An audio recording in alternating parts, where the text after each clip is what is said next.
Tonight, we cover the original monster. So grab your wooden stake and stay in the sunlight. Only on Newsworthy. 2 words and 2 question marks.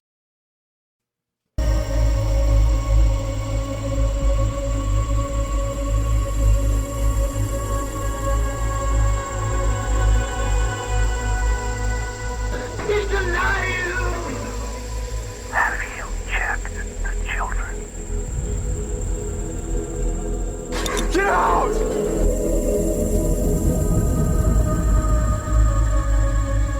You have scoured the podcast world and finally found us, Newsworthy with Steve and Jerry, where we delve into all things mysterious, macabre, or out of this world, and decide if they are truly newsworthy. 2 words and 2 question marks.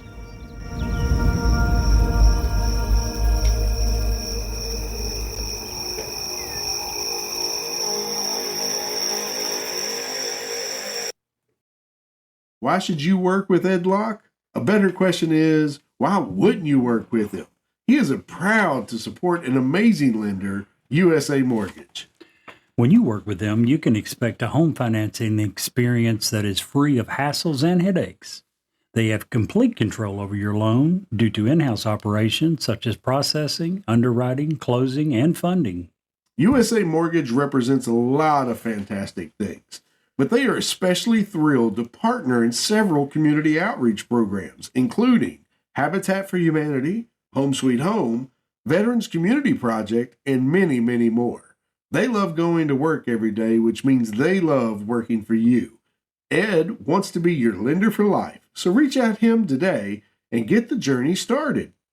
If you would like more information, please reach out to Ed Locke at area code 502-680-0953, NMLS 448908, USA Mortgage NMLS 227262. USA Mortgage is an equal housing lender. This is not a commitment to lend. Additional terms and conditions may apply. For licensing information, go to www.nmlsconsumeraccess.org. Hello, gentlemen. How are you? Hello. Doing Welcome good. back, Brett. Yeah. Brett's back Good to with be us back. today. Woohoo! Brett is back with us today. Very nice. Very glad to have you. Yeah. Both you I'm guys excited to are be here. back from vacation. Yep. Vacation. And Little Tanner. looking sexy. Mhm. Shoot. Well, Don't y'all well, agree at one time now? say Come that. on now. Don't Jerry's, know why I would go that far. Jerry's gotten himself into some itch powder. I don't know what's going on with him today. A little bit of a problem with it. It'll all work out. One of these days, we're going to set up a Patreon where y'all can see everything that happens before the podcast, so you know what's all going on. I think that'd be people would hilarious. pay for that once, then they would pay to not see it. Well, that's where okay the real too. money will be at. That's okay. That's okay too. Because, because I think that we could even take the rated E for everyone off of the Patreon account, Oh, and we they would could have to. you could get some of Yeah, y'all's yeah. nasty jokes and understand what tissues Oh, are all don't about. even. And... They're nasty jokes. I'm not going to talk about your jugs that you was wanting to do. Woo! Yeah. We definitely need to set up that Patreon. That'd be. Well, guys, we're glad you're here today. Absolutely, 100%. We're covering a really cool topic today. But you know what I want to talk about first? What's that? I want to talk about the fact I got fired from my job. Oh, did. man. That's I not, did. it's not good. I picked up a job part-time at working at the local aquarium. Well, that's nice. Yeah, I learned some stuff. Okay. Did you know that a small child will be eaten by piranhas in just 30 seconds? Not only did I not know it, I don't think I want to know how you come to find out. Well, let's just say I no longer work my part-time job at the I aquarium. would guess you probably don't. That's a good one. I would guess you do not. Not after that. Well, you shouldn't have been talking smack. These kids today, they talk smack. 24/7. He got what was coming to him. Yeah, absolutely. Yeah. Did I tell you about my friend that decided to get a face tattoo? No. Yeah, of his favorite Star Wars character. Ooh, I love Star Wars. I know. You should have seen the Luke on his face. Oh man. That's just, in all fairness, it's the second time I've heard that joke, and it was funnier the second time. Oh man. I love that belly laugh of yours. Y'all know Truly, right? You know, Yeah, my wife. absolutely. So she's been reading a lot of romance novels lately, and Ooh. I've been making fun of her and saying how garbage they were, but she was just telling me I need to be more in touch with my feminine side. So Oh. so I went and wrecked my car. Yeah. So this is where we say Brett is no longer affiliated with our show. Anyway, No. Please, He's affiliated with it. please direct all hate mail toward Brett at brett@gmail.com. We're going to be taking donations because he's going to be in the doghouse for a while. Yeah, he's going to Maybe be Yeah. work on outside. fixing that up. for Yeah, him. hopefully she You know, doesn't hear that. The good news is, Jerry, I sold them their house, so I know he has plenty of room. He can sneak in, and she wouldn't even know he was in the house for Hope like he 2 does. months. I hope he does. Be in the basement. Yeah, absolutely. That was a good one. I like it. Oh, jeez. Okay, so we got an awesome show tonight. We're talking about the one, the myth, the man, the legend, the bat, Count Dracula tonight. But before we get into that, don't turn off the podcast. We're going to do just a quick PSA. As if you guys listen to the show regularly, you know I've had some things going on, and it's been on my heart, so I feel like I need to just do a quick PSA. About 9 months ago, I had this bump come up on my neck. Didn't think anything of it. I'm prone to cysts, so I let it go and let it go and let it go. And then I had another one come up, so I went to the doctor, and the doctor sent me for a scan, and then another scan, and then now this I'm gonna give you a 48-hour timeline just to show you the roller coaster of emotion. So when I went to the doctor, she's like, "Yeah, that could be a problem. We're gonna send you for a CT scan. We'll just see what it is." So we do the first CT scan. Didn't think anything of it. Almost immediate. I didn't even hardly get back to it. I had to do it in another city that was only 12 minutes away. I didn't hardly get back to my town here in Lawrenceburg before the doctor was calling saying, "I need you to come in the office." So pretty scary stuff. So I call the wife. We go in. We sit down with the doctor, and the doctor's like, "I'm really concerned about these bumps. I want you to go right back and do another CT scan. This time we're going to shoot you with some dye and we're going to get a good view of what's going on in there." So I do that same day, go back. And then we barely get back to Lawrenceburg again. And the doctor's called and said, "No, I need you to come back." So we go back and she goes, "Listen, I don't want to tell you this because I don't know, but it looks like you have some sort of lymphoma or you have some sort of cancer." So of course, you know, the blood drains out of your face when you hear the big C word. You know, you're scared. You don't know what's going on. She goes, "I want you to go see this ear, nose, and throat guy because it was in my neck." She wanted me to make sure it wasn't in my esophagus or whatever because I'm prone for acid reflux. So I go see the ear, nose, and throat guy. He said, "Man, you look clean here. I'm going to call your doctor, let her know that everything looks good." Had a camera go down my nose. If you've never had that done, It sounds worse than the COVID test. woo, it goes all the way down. You can feel it too. So before I even got out of his office, she had already called and said, "Hey, I need we're going to set you up and do what they call a fine needle aspirin." It's basically they numb you, they stick a little needle into the thing, and that was scheduled for the next day. So day number 2, we start the day doing the fine needle aspirin. Now, to my doctor's credit, she said after the second CT scan, she goes, "Everything's to quote somebody, she said, "business is about to pick up for you." She wasn't wrong. So the second day I go, they had me scheduled for what they call the fine needle aspirin, and they were going to guide it with like a ultrasound. And they did that, and within 2 or 3 hours of doing that, maybe 4 hours at most, the ear, nose, and throat guy calls me back and says, hey, your scans are clean. There's no cancer, no malignancy. It's like, awesome. But I still had my doctor's appointment, my oncologist appointment the very next day. So I guess 48 plus 1. So went on to the oncologist. I called the doctor. I was like, he says there's no malignancy. Do I need to go to the oncologist? She goes, yeah, you should probably still make that trip. So we go to Lexington.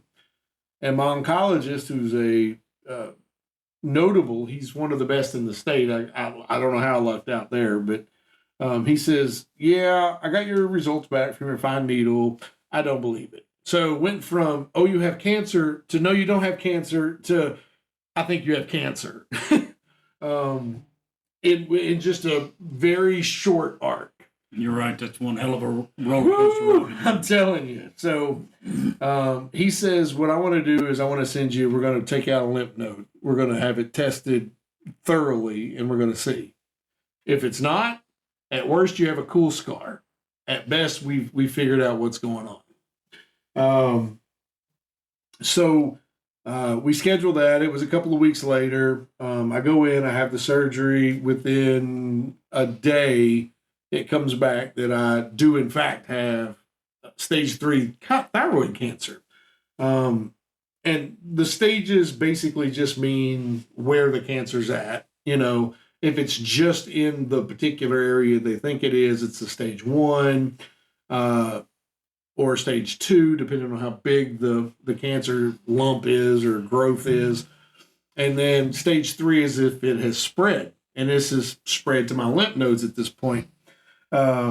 Stage 4 is it means it's distant, which means it's not only spread around it, but throughout your whole body. So that's why that's typically the worst. So pretty scary stuff. Never had surgery before. I'm 48. I'd never had surgery my entire life. Never. I'd been to the doctor more in the last 2 months than I'd been in the last 10 years total. And that, Brett stepped in because we thought that I was going to have things done in my throat. I had a lot of biopsies done, but there was no cancer in my throat. It was all in the lymph nodes and the thyroid, which is a blessing. The oncologist, the good news is in all of this is that the oncologist has said, if you have to have a cancer, this is the cancer you want to have. It's almost always curable, even if it has spread. It's very targeted. I don't have to do chemo. I don't have to do radiation. That just wails on the rest of your body. So the treatment on this is very targeted. It's very, very done on, and around the 1st of November, I have surgery to have it all removed. And then we're going to go back in a few months and treat it. And then it's done for the most part, providing all is good. I just share that to let you know that if I'd just not been hard-headed when I felt the first lump and just went and checked, there would have been a chance it wouldn't have spread to my lymph nodes. Even though thyroid cancer is a very slow grower, doesn't mean it's not going to grow. And if I ignored it completely, in 2 years, it may not have been treatable. So if you are one of those people, my hand goes up, Brad's hand goes up, we just talked about. Go once a year, do your blood work. Go see your doctor regularly. If you're one of those people that believe the doctor only gives you bad news, it's probably because you wait till you're on your deathbed to go see them. They're there for a reason. And I wanted to share this tonight just because I'm a firm believer in God. I believe God gives us mountains to prove to others that those mountains can be moved. And, this is a fight we're going to win. So go see your doctor. That's my PSA. Now, on to something more fun and exciting like Count Dracula, blah, blah. Perfect accent. Yeah. Perfect. Except for the fact, I don't say blah, blah. What movie is that from? Hotel Transylvania.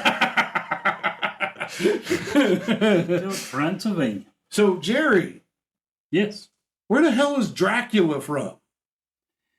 Tell us all about it. The short story is a guy by the name of Bram Stoker in 1897 wrote a book. according to Wikipedia, one of the most famous books in English literature, named, believe it or not, Count Dracula. No. I Dracula. Blah, blah. did not see that Dracula. coming. Exactly, most don't. Now, the mythical I'm going to fill character. my wine back up, Jerry. You You go for it. enthralling. Oh, do you main want to make fun of me on character. air? Yeah, do you want to tell everybody what you're drinking real Oh, quick? Do you want to make fun of me on air real quick? Of course. Why do we have a podcast? Tonight, Mr. Steve, manly guy that he is drinking a bottle of wine called Red's Sweet Rosé. And on the front of the bottle, I wish we could post a it has picture of this bottle. We will. We will post a picture of this bottle.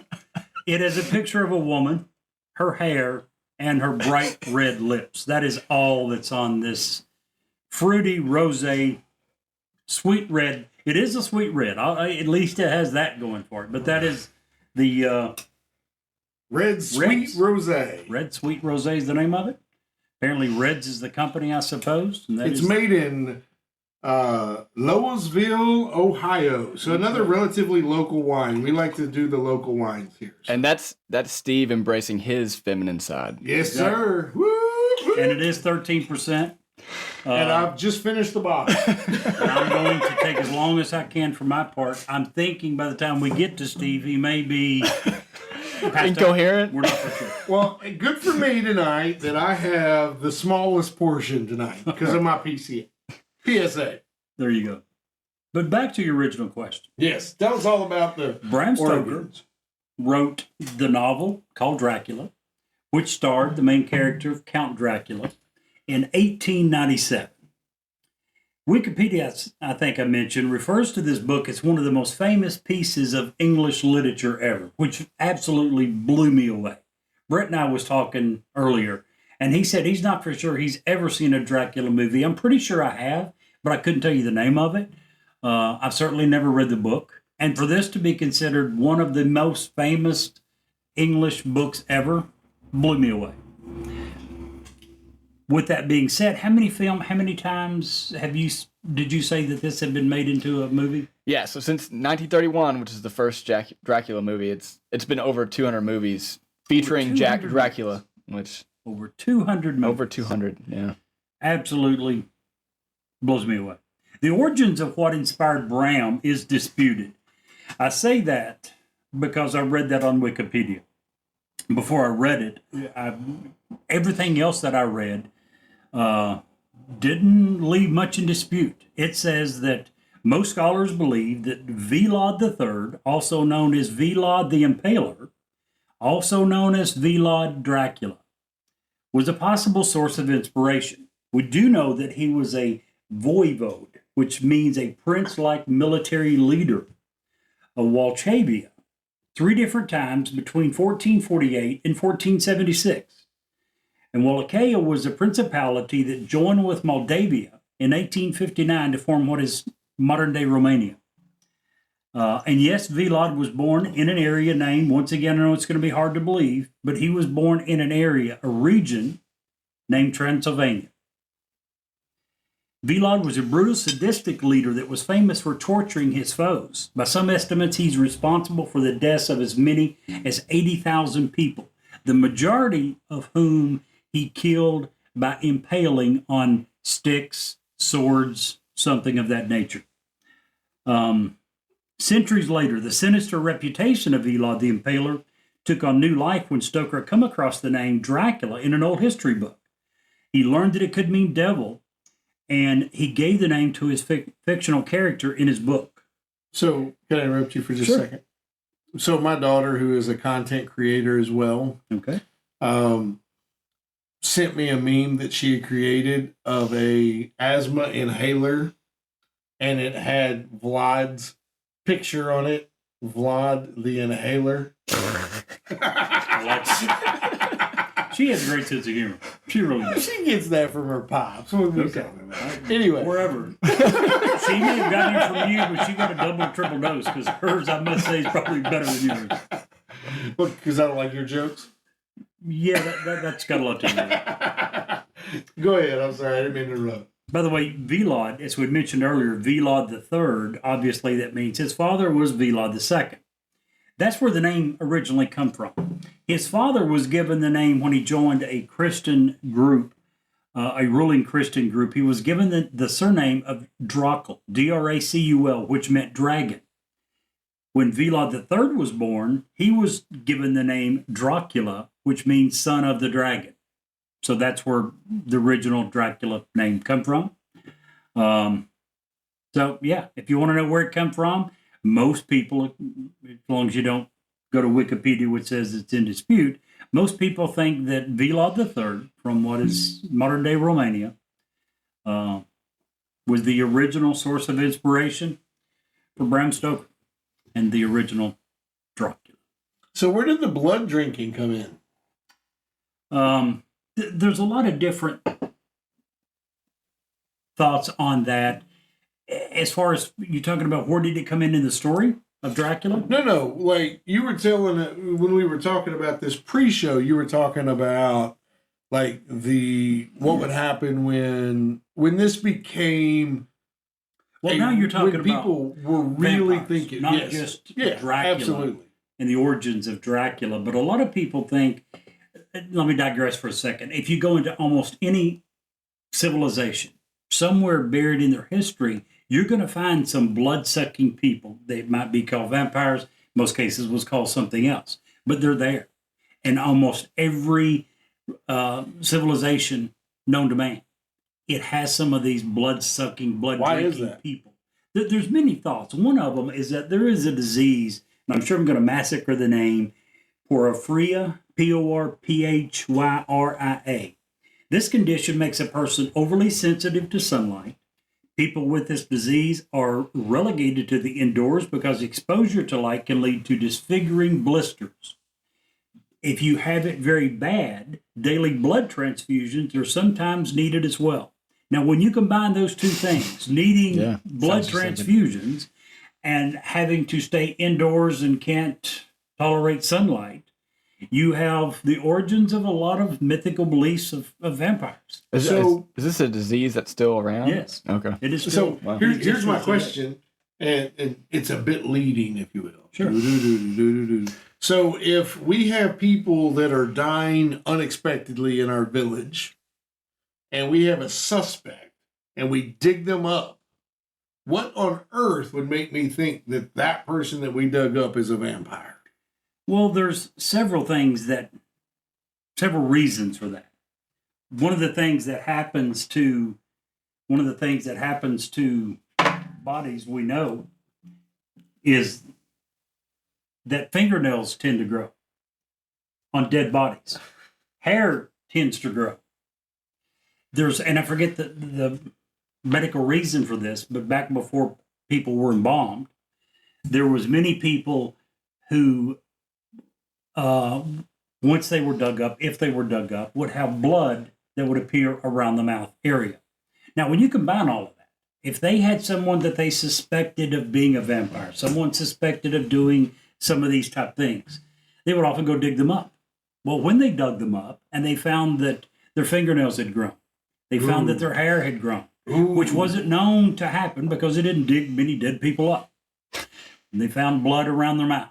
And then your gums would retract, so their teeth would immediately believe everything that the people were saying, that these people are coming to life, these people are coming out of the grave, and they are sucking the blood out of people. Isn't that crazy? Because that all originated when we didn't have the technology that we know now. People back then probably weren't embalmed. Probably, yes, absolutely. We're not. They were just thrown in a thing and stuck in the ground. And depending on how the ground was, depending on how fast they decayed. More moisture. Yeah. Well, I'm sure you and I think have talked about this. At one point, it was believed that science was not good enough to tell when people were actually dead.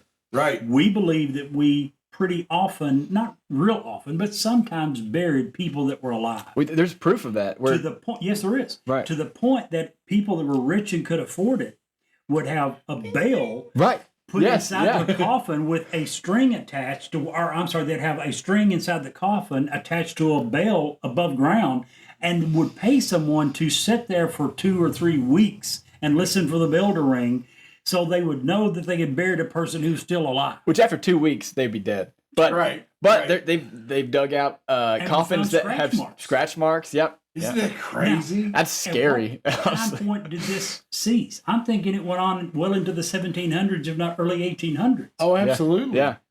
So in the late 1700s, early 1800s, we weren't for sure if the people we were burying were actually dead. Can you imagine? I'm severely claustrophobic. so am I. That's like the worst way to die. There's zero. Okay, so I was having a conversation. My former career, I was a fuel truck driver, and I would go into these rock quarries where the tanks for the fuel would be in the quarry. So you go in and you go into the quarry, the cave, if you will, the man-made cave. You drive in and you'd make a turn. On your second turn, complete darkness. You've never seen as dark as it is. I can't imagine. Now, that was when we first started going to this particular quarry. As I got toward the end of that career, they'd put up, lights.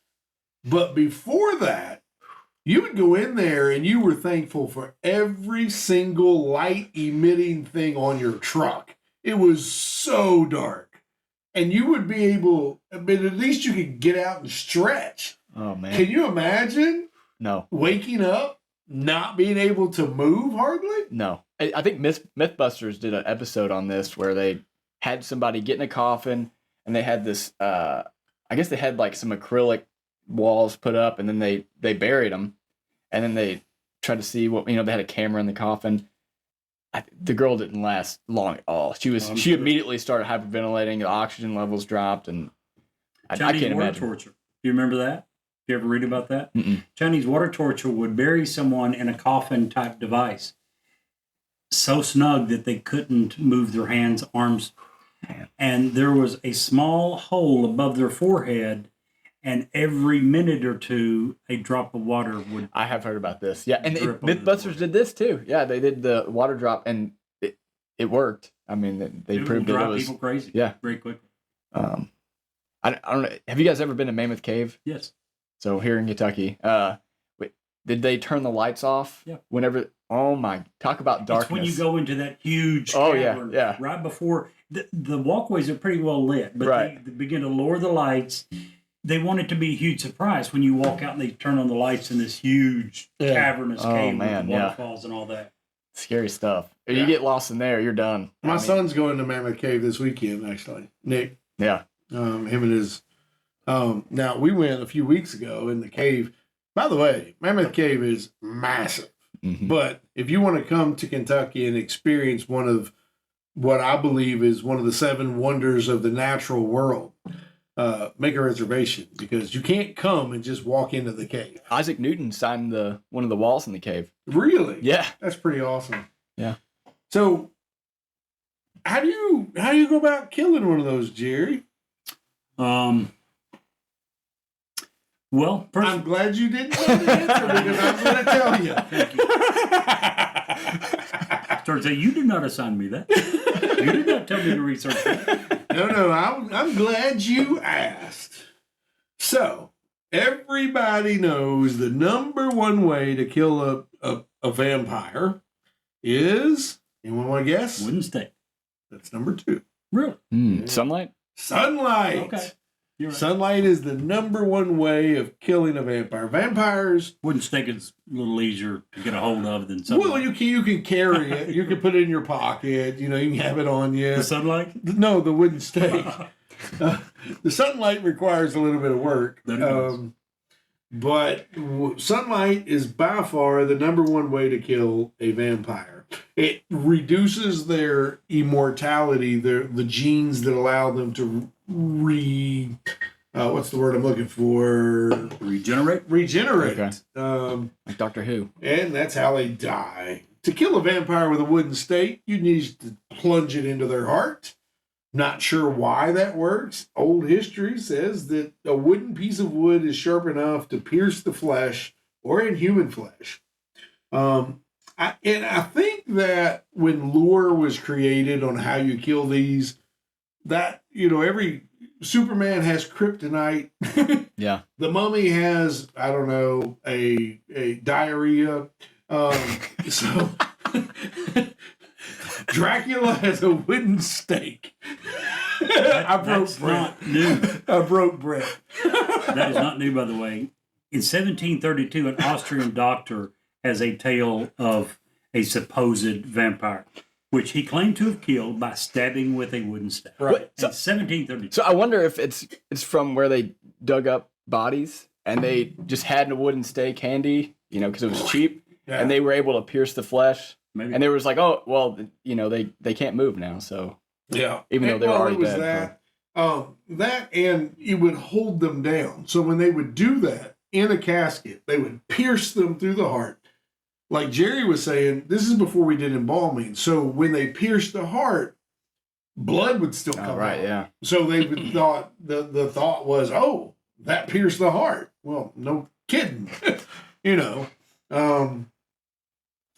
Also, you can kill a vampire with silver, but it should be used as a slowdown agent. It should not be, because it would require a great deal of silver in order to kill a vampire. See, I always heard that with werewolves, but not Right. with Dracula or That's what I thought, vampires. too. Apparently, the silver also stops the regenerative powers, and which is why it slows it down. You can also kill a vampire with fire. However, there's a catch. Unless it's the sunlight, it doesn't slow the regenerative power. So you'd have to put the vampire in a pot of fire for an extended period of time till it burned to bones. How they discovered this, I don't want to know. Well, if you watch Twilight, they lay it out pretty in depth. So Who here's watched Twilight? Oh, yeah, just you. In fact, my favorite thing about Twilight is the meme where it shows the vampire and his girl looking at each other, and in the background it shows Blade.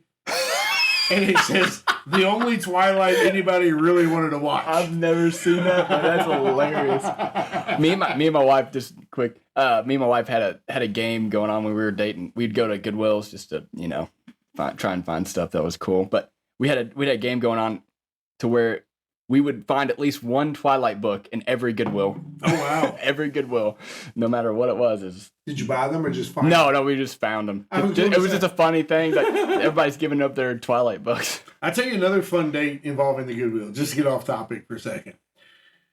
Pick a date night with you and the wife, and whatever you buy, she has to wear, and whatever she buys, you have to wear, and you have to go out to dinner in those clothes. I'm good. That's too risky. That was She just heard the joke that I made, so no, we're not doing that. Have you done That's a that? no-go. Yeah, we have actually. Really? It was a lot of Wow. fun. Yeah. I mean, yeah. No. Listen, Yeah. I got 2 words. I got one word for how she looked on our date. Karen.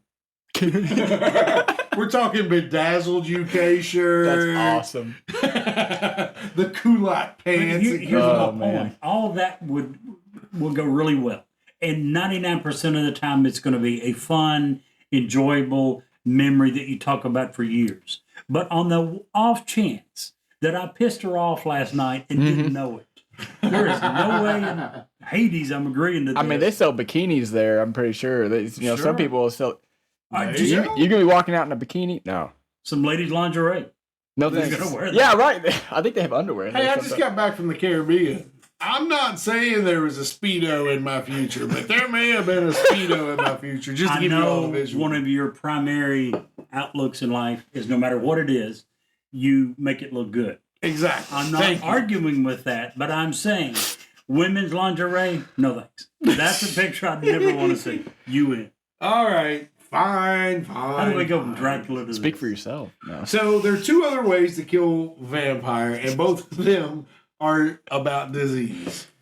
The vampire disease is tricky because it refers to 2 different conditions. heroic hemophilia, which is a disease which is introduced to the human bloodstream. Will eventually turn a human into a vampire. If a vampire gets that, it can actually counteract and kill the vampire. It's why you see in all the movies that vampires don't drink blood from dead things. The other one is Sanju de Bazella, which translates as blood weakness in Italian. No one really knows what it is or how it spread, but it's the only known disease that can actually kill a vampire. Basically, of these 10 things, if any of them fail, you're going to die when encountering a vampire. So either be a good familiar or bid yourself a good adieu. Or, depending on the story, you might be immortal. Right. I'm going to move to Alaska for those parts of the year when it stays daylight 24/7. Okay. That's smart. Let them come out. Yeah, right. You want a piece of me, bro? What are you going to do the other 6 months? Find somewhere else to live. That It's just a summer home, right? That reminds me of that Domino's commercial, which is probably my second favorite commercial of all time. The first one is the Kmart commercial, the now defunct Kmart commercials. I shipped my pants when they were offering free shipping for everything. Oh my gosh. Those were the most funny, hilarious commercials ever. The second one is the Domino's commercial, which was, hey, honey, I ordered the pizza. They said they're going to be here in 5 minutes. Are you thinking what I'm thinking? And she's like, yeah. What are we going to do with the other 2.5 minutes? I like that you can tell that joke. Yes. But I can't tell my joke. That one is all of ours down. Your joke is no. And your jokes are hell no. What's wrong with their jokes? You just said the H word. Shame on me. I can't help it. Look, that's all that's left of a bottle of wine. I might. What are you drinking tonight, Brett? I'm drinking bourbon, as always. Started out with a little E.H. Taylor, finished that bottle, now I'm on to some Knob Creek 9-year. So. Anywho. All right. So what if, Jerry, Yes. let's flip things for a second. Okay. What if the idea of immortality is a good thing? What if you want to become and be a vampire? Yeah. Do you know how to do that? I have no idea. What? Absolutely no idea. Have you not seen the Twilight movies? No one has seen the damn Twilight movies. Oh my goodness. You're missing out. Every young woman Robert anywhere Pattinson. near his wife's age has. My daughter was certainly in on the trend. Oh man. It was such a big thing during that time period. So I was, it's going to tell my age. I was in middle school when they came out. And I remember everybody was reading them. Everybody. And then when the movie comes up, yeah, guys do. I read the first 3. My parents wouldn't let me read the 4th one. But yeah. I remember my daughter, who was 3 or 4 years older than you, her and a few of her friends in some of the later movies camping out. There was some movie theater that was going to show it at midnight. Mm-hmm. They were going to watch it at midnight. It was big. Yeah. It was. I mean, I remember everybody was talking about it at that point. Everybody was reading it. So yeah, I was like in 6th grade, I think. So show of hands, what's your favorite vampire movie?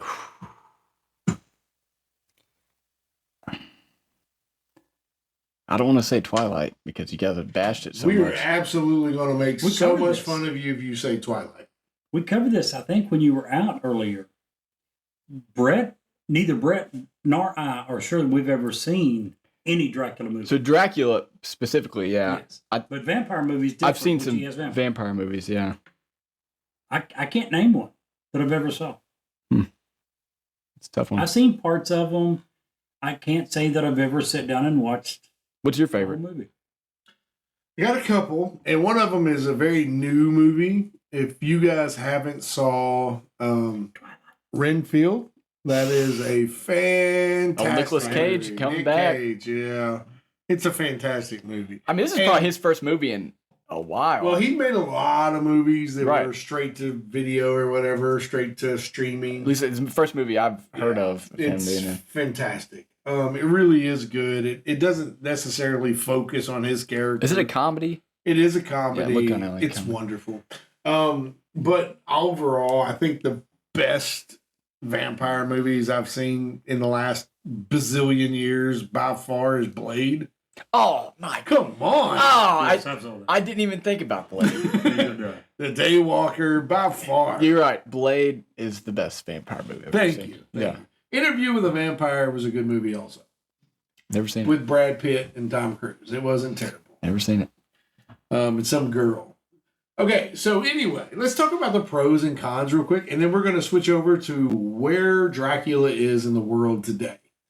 So let's think. Lack of food options is probably a con. In today's world, if you go around biting people's neck and draining their soul essence, you're probably going to end up in prison. So that's a con. Immortality, con or pro? What do you guys think?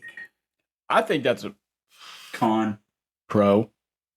Everything you ever know, love, cherish, desire will die, and you'll watch them. 14 times over. That same thing will happen over and over, and over. Unless The whole you world make them becomes vampires, immortal? which happens in Twilight. Just saying. Okay. Also, there's a TV show called Out of the Shadows. That's really funny. I forget what streaming I've service heard it about that. I haven't seen it.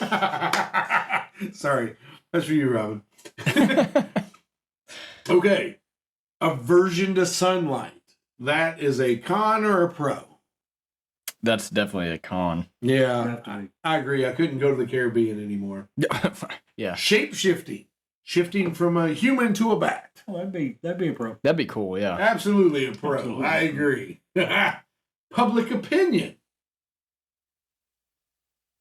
What, negative public opinion? Well, I mean, This is everybody's public opinion. going to period. want to kill you if they know about you. So, So probably a con. yeah, I would probably say it's so. a con. Yeah, okay. So if you do want to convert to being a vampire, all you have to do is search out a vampire and be bitten. Chances are, however, he's going to lie to you because vampires are very stingy. They don't want to share their power of immortality unless they make you their familiar, in which case you will be a servant to the vampire for the rest of your, well, for immortality. When you put those two facts together, that alone proves that vampires are mythical. And don't exist. They never die. And they do bite some people. So Listen. sooner or later, everyone will be a vampire. Listen, I'm just going to tell you that, and I'm going to say this because she listens to our show. There's You this know one. wonderful lady, Patricia, who I swear is a vampire. I tell her every day that I'm going to bring a wooden stake, and she goes, So anyway, Brett, this show is going way over, probably because of my PS. Mine's going to be quick. So, Tell us about where vampires, Dracula, what's going on in the world today? yeah. So, Jerry kind of stole my thunder a little bit. So, one of the things I was going to talk about was just the fact that there's been over 200 movies, like I said, 200 movies. featuring just Dracula, not just vampires in general, just Dracula. And that's only second to Sherlock Holmes. So What? that's pretty good company to I be can't in. imagine Sherlock Holmes having more movies than like God. Right. I can't think of any movies of Sherlock Holmes other than the Robert Downey Jr. ones. Well, there was a few that were like really Benedict crappy, Cumberbatch like has back in the early '80s. Yeah, I've not seen any of those. But anyways, yeah. So around 200 movies featuring Dracula, and recently, Renfield came out. I think I was looking in 2023. There's 2 Dracula movies. Luke Evans was in Dracula Untold, I believe, a couple years ago. Obviously, the Hotel Transylvania, which was like more of a cartoon, kind of had a funny They way. did that one on our cruise, Hotel Transylvania 4. They're pretty, yeah. Oh, there's a 4th one, so I've only seen the first 3. So it's a pretty funny take on Dracula. Hey, But we just got a message saying that one of our fans really liked the Zodiac Killer. If you like Zodiac, check out our last episode. Sorry, heck yeah. just got that in today, just a minute ago. So I was looking at an article that NPR put out, and they were talking about just how Dracula has stayed relevant from 1897 to 2023. It was talking about how they've kind of changed Dracula to reflect the times. it started out, the first movie, he was more of like a European aristocrat. Then when Christopher Lee kind of took the role, he was more of like a Cold War enemy. And then they kind of moved on in like the 60s and 70s to like a disco era, where he had the blown hair, he had, good looks. Then like in the early 2000s, Dracula kind of looked more like gothic, the attractive young man, And I think Dracula is just such an interesting character. He's wealthy. He's a nobleman who's got supernatural abilities. And yeah. I was just gonna say, if you're immortal and broke, there's a problem. Just saying. Yeah. And we learned that from Twilight too, man. That dude's a doctor, and this guy. I'm kind of embarrassed now that I'm bringing up Twilight so much. But anyways, and I remember just when I was a kid, and I would. We should take his man card. Says the dude drinking wine with the pink lips on it. Anyways, just him having, him being kind of the bad guy where he's sucking people's blood. He's turning people into vampires. But some people would look at that and say, well, he's immortal. He flies. He shapeshifts. He's got super strength. He's got super speed. In some cases, he's seducing women to, become a vampire. He's creating servants and, making other people have those same powers. So just the fact that, he's got that horror feel. So you kind of fear him, but you also have those abilities that kind of create a desire. And, he's most of the time he's pretty good looking. Like Jerry over here. That's what they say. They wrong. That's not what I heard before the show. Anyways, this is why we need video. This is why we need video. No, but I think that just the fact that he's just so interesting of a character, and he's able to be, adapted into, even, cartoons now where he's, Adam Sandler's playing him. Or the Addams Family. Yeah. Grandpa was a vampire. Which is the new Addams Family show on Netflix is a hit now. With what's her name? Wednesday. Yeah.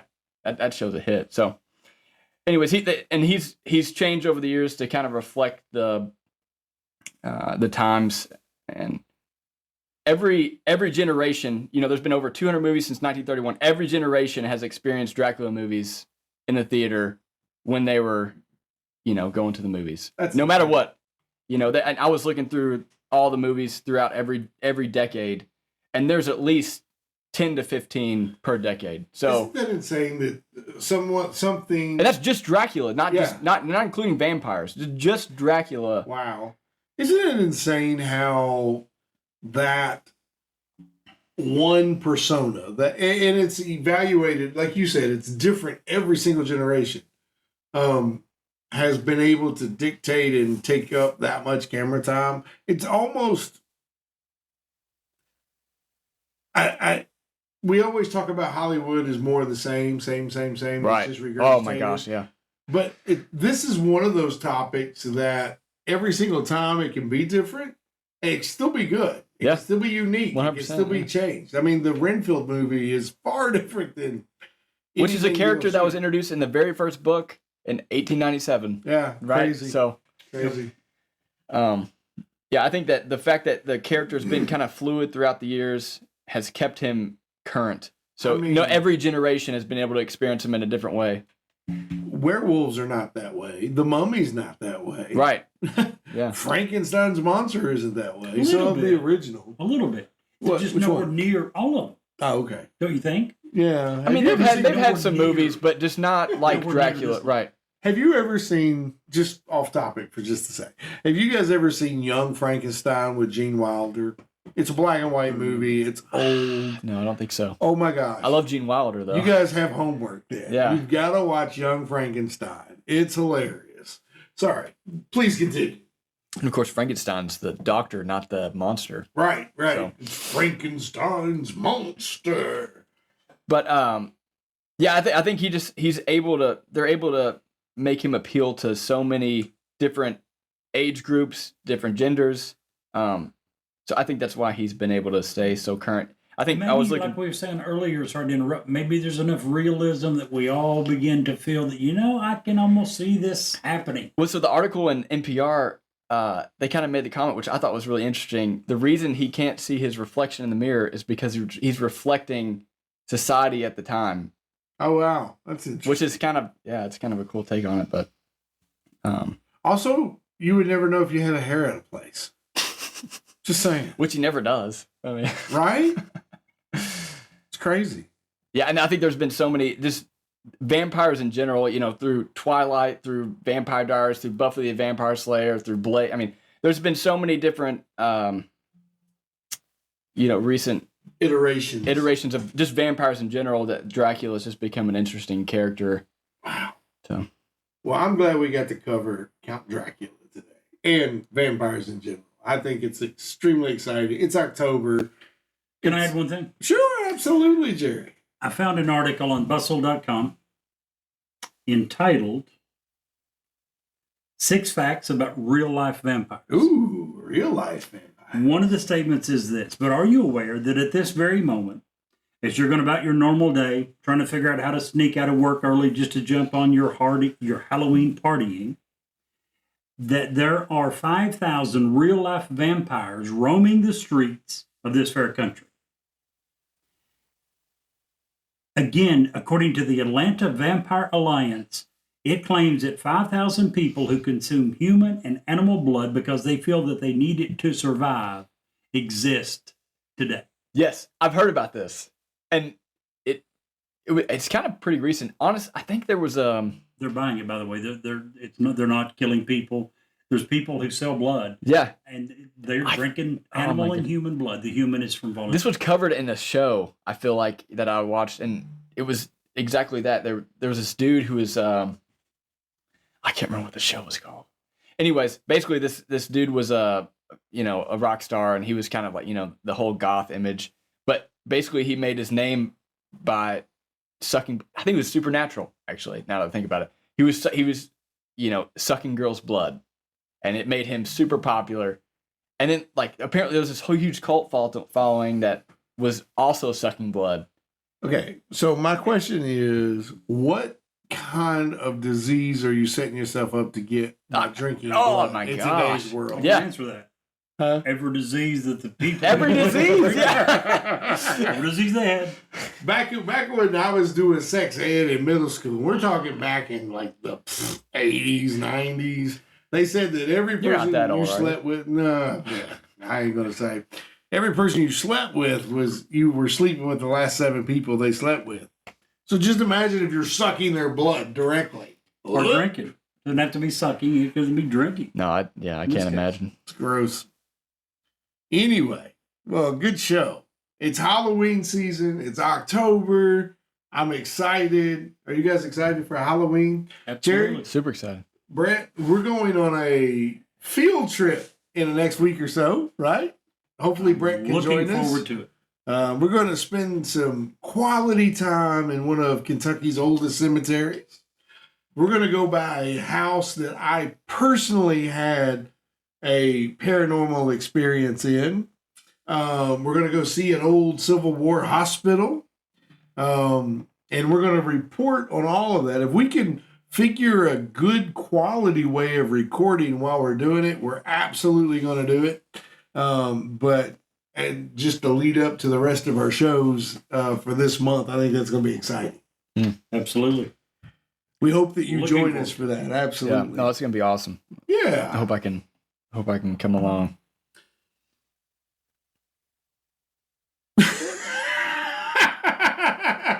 I'm sorry. Everybody was looking at me, and I'm like looking at them, and it was like, what are we looking at?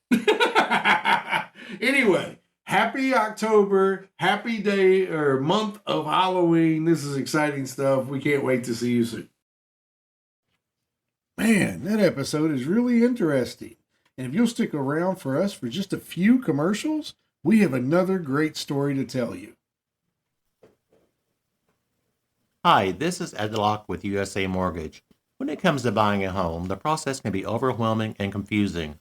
With so many options, it can be hard to know where to start.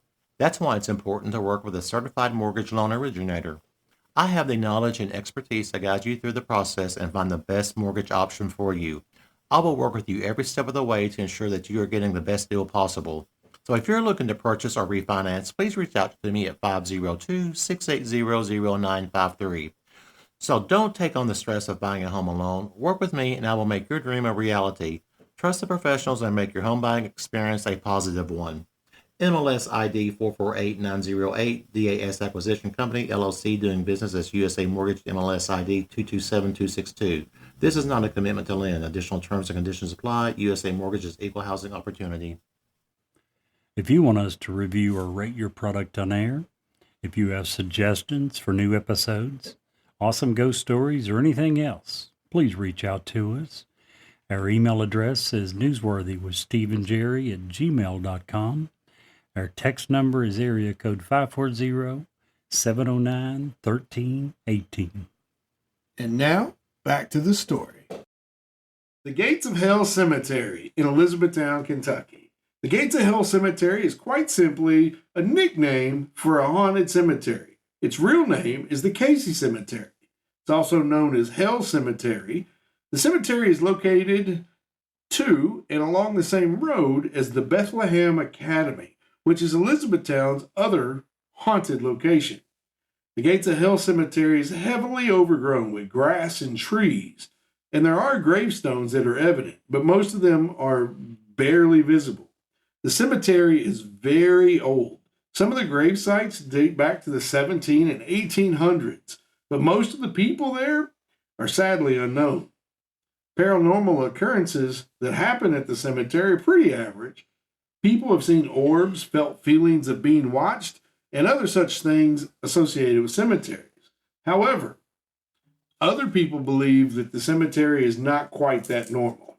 Quite a few people have said that Satanists have practiced out of the Gates of Hell Cemetery and do sacrifices with bones and burnt wood being found many, many times. Many say the Gates of Hell is a very haunted cemetery. So scary, some may argue, that they will not go into the cemetery by themselves. One group reported while they were there was once a large, bright green orb that was suspended in midair above them. It stayed there for a couple of minutes, they say, and then shot up into the sky so fast it looked like it had just disappeared.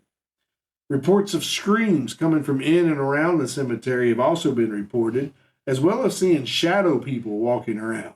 Many have also claimed to have electrical problems with their cars anywhere near the cemetery. The Gates of Hell Cemetery is located out in the middle of nowhere, a couple of miles from the end of St. John Road. Take St. John Road to out of Elizabethtown and drive along it for a ways. Eventually, you'll see Bethlehem Academy, which is now a restaurant. Drive on past that, go a few more miles out, and you'll find the Casey Cemetery. It may not be very prominent, because it's extremely run down, but it is very visited. And Jerry, if you can't see the light, Be the light.